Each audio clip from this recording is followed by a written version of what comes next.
बच्चों, welcome to काजियल classes. आज हम करेंगे NCERT solution of the chapter health the ultimate treasure. अगर आप मेरे चैनल पर नए हो तो मैं बता देती हूँ, मैं हूँ Kazi Farhana Firdaus, your mentor, and here we are completing the book Curiosity of class 8 science CBSE. अगर आपको ये नोट्स चाहिए तो आप मेरे टेलीग्राम चैनल ज्वाइन कर लेना, वहां पे आपको भेज दिए जाते हैं। ठीक है, तो चलिए बिना टाइम वेस्ट के शुरू करते। पहला क्वेश्चन क्या है? Group the disease shown in the images as communicable और नॉन कम्युनिकेबल, यानी कि आपको सेपरेट करके बताना है कौन सा डिजीज कम्युनिकेबल है एंड कौन सा डिजीज नॉन कम्युनिकेबल है। देखो हम क्या करेंगे, नॉन कम्युनिकेबल डिजीज को पहले सेपरेट कर लेंगे, जो बचा वो होंगे क्या? कम्युनिकेबल। देखो cold and flu, no it's communicable. Typhoid it's also communicable. Diabetes is non communicable, तो हम इसमें इंक्लूड कर दिया डायबिटीज। नेक्स्ट क्या है? ESMA is also non communicable. And जो भी चीजें बचा वो होगा क्या? कम्युनिकेबल, यानी कि cold and flu, typhoid and chicken pox. Okay, next, disease can be broadly grouped in communicable and non-communicable disease. Okay, from the given options identify the non-communicable, यानी कि आपको non-communicable कौन सा है ये आपको बताना है। ठीक है, देखो typhoid communicable, asthma non-communicable, diabetes non-communicable and measles is communicable. तो option B will be the answer, यानी कि asthma and diabetes is your non-communicable disease. Okay, next, there is a flu outbreak in your school. Several classmates are absent, okay, while some others are still coming to school coughing and sneezing. यानी कि एक आपका disease spread हुआ है flu, जिसकी वजह से क्या हुआ ना, आपके classmates, most of the classmates school नहीं आए थे, लेकिन कुछ बच्चे स्कूल आए हैं एंड उनको क्या हो रहा है? Coughing and sneezing. ओके, तो what are the immediate action, यानी कि इमीडिएट एक्शंस क्या लेना चाहिए स्कूल को? ओके, ताकि वो और स्प्रेड ना हो। देखो, isolate student who are sick, जो भी बच्चे सिक हो उनको आइसोलेट करो, यानी कि अलग से रखो, एंड सेंड देम होम, घर भेज दो, with advice to see a doctor, and advice करो to get a checkup from the doctor.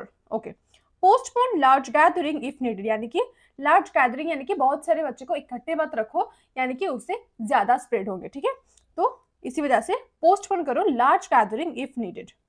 Okay, if your classmates who shares bench with you starts showing symptom of the flu, how can you respond in a considerate way without being rude, यानी कि अगर आपके classmates को भी ऐसा हुआ है तो आप कैसे उनको मतलब मना करोगे, लेकिन it should not be seems rude to them, okay, और it should not be hurtful to them. Okay, देखो क्या होगा, पहली बात तो आपको काइंडली स्पीक करना चाहिए, यानी कि पोलाइटली आपको बात करना चाहिए, that you don't look well, okay, आप सही नहीं लग रहे हो, शायद आपका तबीयत ठीक नहीं है, maybe you should checkup कर लो एंड घर में रेस्ट कर लो। ओके, इनकरेज देम, उनको इनकरेज करो, रूड मत हो। ठीक है, and to suggest them to get a medical advice and rest, यानी कि उनको मेडिकल एडवाइस लेने के लिए आप इनकरेज करो एंड घर में रेस्ट करने के लिए बोल दो। ठीक है, how can you protect your self and others from getting infected in this situations, एक आप खुद को कैसे प्रोटेक्ट करोगे एंड दूसरों को भी कैसे प्रोटेक्ट कर सकते हो। एक हो सकता है आप हैंड मतलब फ्रिक्वेंटली हैंड वॉश करो एंड सैनिटाइजर को यूज करो, और क्या हो सकता है, माउथ को कवर करो with tissue while sneezing and coughing. ठीक है, wear a mask if needed, यानी कि मास्क पहनो अगर जरूरत पड़े तो, एंड अवॉइड क्लोज कॉन्टैक्ट को भी आपको अवॉइड करना चाहिए, क्योंकि उससे ही डिजीज सबसे ज्यादा स्प्रेड होता है। And do not share bottles, यानी कि अपने बॉटल्स एंड यूटेंसिल्स, कोई भी चीजें आप शेयर मत करो किसी और को। ठीक है, your family is planning to travel to another city where malaria is prevalent, ऐसी जगह पर आप जा रहे हो जहां पर मलेरिया बहुत ज्यादा होता है। ठीक है, देखो क्या प्रिकॉशंस लेना चाहिए before, during and after the trip, जाने से पहले अगर गए हो तो वहां पर, एंड आने के बाद भी क्या क्या प्रिकॉशंस आपको लेना चाहिए। देखो बिफोर क्या होना चाहिए, पहले एक हेल्थ का चेकअप कर लो। ठीक है, डॉक्टर को कंसल्ट कर लो। ठीक है, अबाउट इट, एंड क्या करना है आपको, मॉस्किटो रिपेलेंट, यानी कि मॉस्किटो नेट लेना है आपको, लॉन्ग स्लीव क्लॉथ्स, यानी कि फुल स्लीव क्लॉथ्स लेना है ताकि आपके कांटेक्ट में ना आए ज्यादा mosquitoes, and insecticide treated net, यानी कि ऐसा नेट लो जहाँ से कोई इंसेक्ट अंदर ना आए, यानी कि आपको प्रोटेक्ट करे from all this insects. During, यानी कि अगर आप वहां पर गए हो तो आप कैसे अपने आप को प्रोटेक्ट कर सकते हो? यूज रिपेलेंट्स, मच्छरदानी यूज करो। Sleep under the bed net, yes. Wear long cloth all the time to avoid contact, यानी कि फुल स्लीव पहनो जब वहां पर रहोगे, so that you could avoid the contact with them and avoid standing water, यानी कि अगर कहीं पर देखते हो कि पानी जमा हुआ है तो उस जगह को आप अवॉइड करो, ठीक है। एंड आफ्टर आफ्टर क्या करोगे? घर आके आप चेकअप करोगे, ठीक है, मेडिकल हेल्प लोगे, ठीक है, कि अगर सिम्टम्स अगर अपियर हो तो कंप्लीटली चेकअप करोगे, ठीक है, यानी कि आने के बाद आप कंप्लीटली उसको चेकअप करोगे, ठीक है। नेक्स्ट, अच्छा नेक्स्ट क्वेश्चन क्या है? How can you explain the importance of mosquito nets to your siblings? अपने सिबलिंग्स को कैसे बताओगे इसका इंपॉर्टेंस? ओके, कैसे बताओगे? देखो, mosquito spreads malaria when they bite. आप अपने सिबलिंग्स को ये बोलोगे कि mosquito usually spreads the disease named malaria, ठीक है, जब वो बाइट करते हैं तब। A mosquito net keeps mosquitoes away while you sleep, यानी कि जब भी आप मॉस्किटो नेट के अंदर सोते हो तो वो मॉस्किटो से दूर रखते हैं आपको, ठीक है। And repellents stop them from biting you, and उनको स्टॉप करते हैं फ्रॉम बाइटिंग यू, ठीक है। Next, What could happen if travelers ignore health advisors? यानी कि कोई और travelers अगर वो health advisors को ignore कर रहा है तो क्या कर सकते हो? देखो, यानी कि क्या हो सकता है? If travelers ignores health advisors, higher risk of contracting malaria. क्या हो सकते हैं? हाई रिस्क हो सकते हैं उनको मलेरिया होने का, एंड उससे ही स्प्रेड भी हो सकते हैं, है ना। सीवियर इलनेस, बहुत इलनेस हो सकते हैं, हॉस्पिटलाइजेशन भी होना पड़ता है। Possible spread to other after return, यानी कि जब वो घर आएगा तो बाकी लोगों को भी इन्फेक्ट कर देंगे, ठीक है। Next, your uncle has started smoking. आपका अंकल स्मोकिंग स्टार्ट किया है just a fad in his friend, यानी कि कूल बनने के लिए, है ना। देखो, even though it is well known, उनको पता है कि smoking is seriously harm health and cause death, death भी कॉज करते। तो what would you say to him? तुम उनको क्या बताओगे? To stop him without being rude, बिना रूड हुए आप उनको कैसे स्टॉप करोगे, ठीक है, from it. I am worried about your health, यानी कि तुम ये बोलोगे मैं आपके हेल्थ के लिए वरीड हूँ। Smoking can cause serious disease like lung and heart problems, यानी क्या बोलोगे? स्मोकिंग से बहुत सारे डिजीज हो सकते हैं जैसे कि लंग डिजीज, हार्ट डिजीज, ठीक है। Can I help you find a ways to quit? तो आप बोलोगे क्या मैं आपको हेल्प कर सकती हूँ ताकि आप क्विट कर लो। Speak gently and offer support, gently बोलना, ठीक है, नहीं तो आपको मार के भगा देगा, ठीक है। देखो, if a friend offers you a cigarette, अगर आपका कोई दोस्त आपको सिगरेट ऑफर करे तो आप क्या बोलोगे? आप बोलोगे no thanks, I don't smoke, okay, आपको मना करना है, okay. Third question, how can school prevent student from indulging in harmful habit? School कैसे हेल्प कर सकते हैं इन सब चीजों से? देखो, एक होता है हेल्थ एजुकेशन, यानी कि स्कूल में बताए जाते हैं कि कैसे वो सब चीजें आपकी बॉडी को इफेक्ट करते हैं। एंटी तंबाकू कैंपेन्स वहां पर भी बोले जाते हैं। काउंसलिंग सर्विसेज, कोई भी इफेक्टेड हो उनको बताना। Strict no smoking rules on campus, यानी कि कैंपस के अंदर एक स्ट्रिक्ट रूल्स होना चाहिए so that no one could ever dare to smoke inside the school campus, okay. And क्या है? पेरेंटल इन्वॉल्वमेंट, यानी कि पेरेंट को भी इन्वॉल्वमेंट होना चाहिए, ठीक है, टू प्रोटेक्ट, क्योंकि वो तो ज्यादा घर में ही रहते हैं ना, स्कूल में तो अब थोड़े टाइम के लिए रहते हो, okay. सानिया's claims to her friend that Vinita that antibiotics can cure any infection. Sania क्या बोलता है ना विनिका को, सॉरी, सानिया विनीता को क्या बोलता है ना कि एंटीबायोटिक क्योर करते हैं एनी इन्फेक्शन, मतलब कोई भी इन्फेक्शन हो एंटीबायोटिक क्योर कर देगा, ठीक है। So we don't need to worry about disease, यानी कि हमें उतना मतलब चिंता करने के लिए कोई जरूरत नहीं, ठीक है। What questions can Vinita ask her to help Sania understand that her statement is incorrect, यानी कि बात तो सही है कि वो गलत बोल रही है, यानी कि सानिया गलत बोल रही है, तो विनीता को ऐसा क्या क्वेश्चन करना चाहिए ताकि उनको पता लगे कि Sania is saying the wrong word, ठीक है, जो भी बोल रही है, यानी कि जो भी सेंटेंस वो बोल रही है वो गलत है। देखो, क्या क्वेश्चन पूछ सकते हैं? Do antibiotics kill viruses like cold और फ्लू, यानी कि उनको ये क्वेश्चन करना चाहिए कि एंटीबायोटिक क्या वायरसेस को किल कर सकते हैं? The answer will be no, क्यों? क्योंकि एंटीबायोटिक्स सिर्फ बैक्टीरिया के अगेंस्ट ही काम करते हैं, ठीक है। Have you ever heard about antibiotic resistance? तुमने सुना है एंटीबायोटिक रेजिस्टेंस का क्या काम है? अगर आपको ऐसा लगता है कि अब कुछ भी हो जाए आप एक एंटीबायोटिक ले लोगे, तो ऐसा नहीं होता, ठीक है। It will affect your body more. So such antibiotics work against bacteria, bacteria के अगेंस्ट काम करते हैं, नॉट वायरसेस, वायरसेस के अगेंस्ट काम नहीं करते। एंड अगर मिस यूज कर रहे हो तो वो रेजिस्टेंस भी जो हो जाते हैं, तो उससे क्या होता है ना, और भी ज्यादा इफेक्ट हो जाता है। कोई भी सिंपल से डिजीज बहुत हार्ड हो जाते हैं टू ट्रीट, ओके, एंड उनका बहुत साइड इफेक्ट भी होते हैं, ठीक है।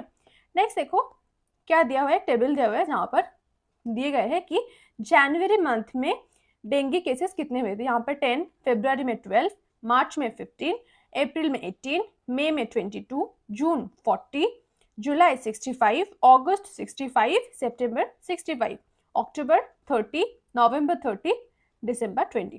क्वेश्चंस क्या है देखो, in which 3 months were the dengue cases highest, यानी कि कौन सा ऐसा 3 मंथ्स है जहां पर डेंगू केसेस सबसे ज्यादा है।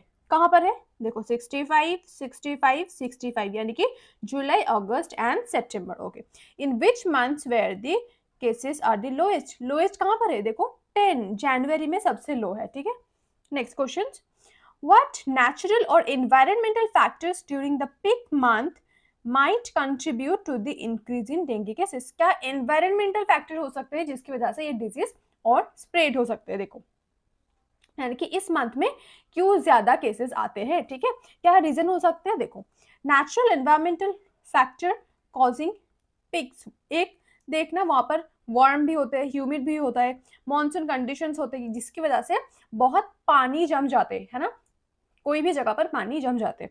स्टैग्नेंट वाटर, तो वहां पर क्या होता है ना, ब्रीडिंग सबसे ज्यादा होते हैं, ठीक है, और वहां पे ही मॉस्किटो का पॉपुलेशन भी बहुत ज्यादा होते हैं during and after rain, rain के वक्त भी होते हैं, रेन के बाद भी हो जाते हैं, ठीक है ना, क्योंकि पानी जहां पर भी जमा होगा वहां पर वो ज्यादा ब्रीड करेंगे, ज्यादा ग्रो करेंगे एंड इसकी वजह से ज्यादा डिजीज स्प्रेड भी होंगे, ओके। नेक्स्ट क्वेश्चन देखो, suggest few preventive steps that the community or the government take before the peak season, peak season से पहले कोई preventive steps बताओ, ठीक है, क्या होना चाहिए। preventive steps before peak season, clean करो एंड एम्प्टी करो स्टैग्नेंट वाटर कंटेनर्स को, जहां पर पानी जम जाते हैं उन कंटेनर को आप क्लीन कर दो ताकि कोई भी ब्रीड ना हो। देखो कम्युनिटी ड्रेनेज मेंटेनेंस, यानी कि आपके आसपास जो भी ड्रेनेज है वहां पर जम ना जाए, इसीलिए उसको क्लीन कर रखना चाहिए आपको। And public awareness campaign, public को भी पता होना चाहिए। And distribute mosquito nets, mosquito nets आपको डिस्ट्रीब्यूट करना चाहिए ताकि मॉस्किटो आपको आपके ज्यादा कॉन्टैक्ट में ना आए, ठीक है। Imagine you are in charge of a school health campaign, what key messages would you use to reduce communicable, क्या आप मैसेज दोगे, ठीक है, to reduce communicable and non communicable, दोनों डिजीज से बचने के लिए आप क्या उनको सजेस्ट करोगे, क्या सजेस्ट करोगे। Wash hand regularly with soap, यानी कि हाथ धोना बार बार, रिकमेंडेड वैक्सीन को लेना है, ठीक है। कवर माउथ, माउथ को कवर करना है during coughing and sneezing, and stay home when sick, जब भी सिक होंगे तो घर में रहना चाहिए, ठीक है। ये all this three will be the precautions for specially communicable disease. And what are the things that can be precautions about the non-communicable disease? It should be like eat healthy, healthy खाना खाओ, stay active, active रहो, and sleep well, अच्छे से सो। and एक और चीज क्या हो सकता है, that you should have to improve your lifestyle and you have to do exercise regularly, okay. It is recommended that we should not take antibiotic for a viral infection like cold, cough and flu, यानी कि आपको antibiotics नहीं लेना है जब भी कोई viral infection हो like cold, cough and flu. क्यों, can you provide the possible reason, reason दे सकते हो क्या। क्योंकि एंटीबायोटिक सिर्फ बैक्टीरिया को ही मारते हैं, वायरसेस को नहीं मारते। Taking them for a viral infection is ineffective, अगर आप वायरल इन्फेक्शन के अगेंस्ट उसको ले रहे हो तो काम नहीं करेगा क्योंकि वो सिर्फ बैक्टीरिया को ही मारते हैं, वायरस को तो मार नहीं सकते, है ना। Can cause side effect, side effect cause करेगा and contributes to antibiotic resistance, इसकी वजह से आपका बीमार तो सही नहीं होगा, यानी कि ठीक नहीं होगा, उल्टा क्या आपके लिए भारी पड़ जाएगा क्योंकि एंटीबायोटिक रेजिस्टेंट हो जाएगा, ठीक है। And that will cause a major health problem, यानी कि real bacterial infection harder to treat, यानी कि जो भी बैक्टीरियल डिजीज होंगे, इन्फेक्शन होंगे, वो एक सिंपल डिजीज से बहुत हार्ड हो जाएगा to treat them, okay. Next, which disease among the following may spread if drinking water gets contaminated, यानी कि contamination किससे होता है, drinking water by the excreta of an infected person. Okay, क्या हो सकता है, देखो hepatitis A, tuberculosis, poliomyelitis, cholera and chickenpox. कौन से ऐसे डिजीज है जो कॉन्टामिनेटेड बाय वाटर से होता है, ठीक है। देखो हेपेटाइटिस ए होता है, पोलियो होता है, कोलेरा होता है, these are water borne and faecal oral होता है, ठीक है। लेकिन कौन सा नहीं होता है, ट्यूबरक्यूलोसिस नहीं होता है एंड चिकन पॉक्स। क्यों नहीं होता, tuberculosis spreads by air, air के थ्रू यानी कि ड्रॉपलेट्स के थ्रू स्प्रेड होते हैं, एंड चिकन पॉक्स किसके थ्रू, डायरेक्ट कांटेक्ट, यानी कि अगर आप मुझे टच कर रहे हो तो आपका हो सकता है, ठीक है, ऐसे, और ड्रॉपलेट से भी होता है, ठीक है। तो ये दोनों नहीं होगा, बाकी हेपेटाइटिस, पोलियोमाइलिटिस एंड कोलेरा ये तीनों होंगे, ठीक है। Next, when our body encounters a pathogen for the first time, जब फर्स्ट टाइम के लिए वो एनकाउंटर होते हैं कोई भी पैथोजन से, तो our immune response is generally low, ठीक है। But on exposures to the same pathogen again the immune response by the body is much more compare to the first exposure, यानी कि जब भी कोई पैथोजन आपके बॉडी को इफेक्ट करता है, यानी कि मैंने आपको क्लास में बोला था थप्पड़ की हेल्प से, है ना, एक एग्जाम्पल की हेल्प से, है ना, कि अगर कोई बंदा पहले आपको थप्पड़ मार दे तो आप तो मार खा जाओगे, लेकिन अगली बार तब थोड़ी उनको मारने दोगे, आप उनको उल्टा मारोगे, है ना। तो यही होता है कि क्योंकि आपने एक मेमोरी सेल बना लिया कि वो बंदा आ रहा है मुझे मारने के लिए, तो उल्टा आप रेडी रहोगे to fight against them. Okay, same यहाँ पर ही ऐसा ही, यानी कि फर्स्ट एक्सपोजर पे क्या होता है ना, आपको तो नहीं पता था कि वो आपको हार्म करेगा, तो इसी वजह से आपका रिस्पॉन्स भी स्लो होता है एज बॉडी लर्न्स, क्योंकि तब आपको पता चला कि वो बंदा मुझे मारने आ रहा है, यानी कि वो बंदा मुझे मारा है, तो आप तो मार खा गए, है ना। लेकिन सेकेंड टाइम आप उसको अलाउ नहीं करोगे टू हिट यू, यानी कि उनको परमिशन नहीं दोगे, उल्टा आप ही मारोगे उनको। सेकेंड एक्सपोजर पे क्या होगा, memory cell act quickly, memory cell ज्यादा एक्ट करेगा एंड गिविंग अ स्ट्रॉन्गर, आप स्ट्रॉन्ग रहोगे एंड डिफेंसिव मोड में रहोगे कि बंदा जब भी आए मेरे सामने मैं उनको मारूंगी, ठीक है। Faster defence. ओके, तो आप ऐसे याद रख सकते हो, एंड ऐसा ही काम होता है इम्यून सिस्टम के लिए, यानी कि आपकी बॉडी मेमोरी सेल बना लेते हैं अगेंस्ट दैट इन्फेक्शन, ठीक है। तो यही था हमारा एक्सरसाइज क्वेश्चंस।